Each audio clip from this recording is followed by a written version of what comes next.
বহিরাজ্যে দুর্ঘটনার 6 দিন পর সোমবার সকালে রাজ্যে ফিরল বহিরাজ্যে পাঠরত ইন্টার্ন চিকিৎসক সপ্তর্ষি দাসের নিথর দেহ। এই পরিস্থিতির মধ্যে মানে কি বলবো, কোনো ভাষা নেই। এরকম একটা দুঃখজনক একটা ঘটনাতে উপেক্ষিত কিছু। এতটুকুই বলবো যে ওর মা বাবাকে ঈশ্বর যেন শক্তি দেয়। এটাকে তো আর পূরণ করার মতো না। উত্তরপ্রদেশে গাড়ি দুর্ঘটনায় তার মৃত্যু হয়েছিল, কিন্তু বিমানের সমস্যার কারণে এতদিন ধরে দেহ বাড়ি আনা যায়নি। শেষে সড়ক পথে নিথর দেহ আজ ফিরিয়ে আনা হয়েছে। উত্তরপ্রদেশের আমরোহয়ে গত বুধবার রাতে ঘটে যাওয়া এক সড়ক দুর্ঘটনায় 4 তরুণ ডাক্তারি পড়ুয়ার মৃত্যু হয়।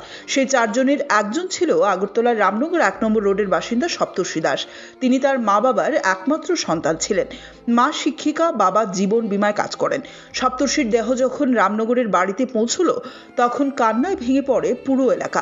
এদিন সকালে শোকাহত ওই বাড়িতে যান মুখ্যমন্ত্রী ডক্টর মানিক সাহা। সঙ্গে ছিলেন পুর নিগমের মেয়র দীপক মজুমদার। মুখ্যমন্ত্রী বললেন, এমন দুঃখের কথা বলার ভাষা নেই। বাবা মায়ের একমাত্র সন্তান ছিল সে। ভগবান তাদের এই শোক সইবার শক্তি দিক। তাকে রাজ্যে তাড়াতাড়ি ফিরিয়ে আনার যথাসম্ভব চেষ্টা করা হয়েছে, কিন্তু বিমান জটিলতার জন্য তা সম্ভব হয়ে ওঠেনি। মর্মান্তিক এই ঘটনায় গভীর শোক ব্যক্ত করেছেন তিনি। ভাবতেও পারিনি,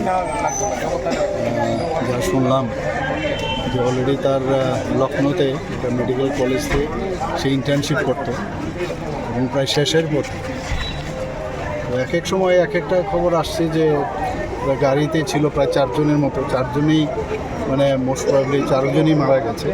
এর মধ্যে ত্রিপুরার এই সপ্তর্ষি দাস, রামনগর 1 ওর বাড়ি। আমি যা শুনলাম ওর বাবা LIC-তে চাকরি করে, আর ওর মা অবোধয় শিক্ষিকা টিচার। তো একই সন্তান, এর থেকে দুঃখজনক ঘটনা কী হতে পারে। আমরা অফিস থেকেও বারবার চেষ্টা করেছি। এখন যে একটা অবস্থা ফ্লাইটের আপনার সবার অলরেডি স্টার্ট হয়ে গেছে, তো আমরা অনেকভাবে ট্রাই করেছি। শেষ পর্যন্ত 6 দিনের মাথায় আজকে আসলো এখানে।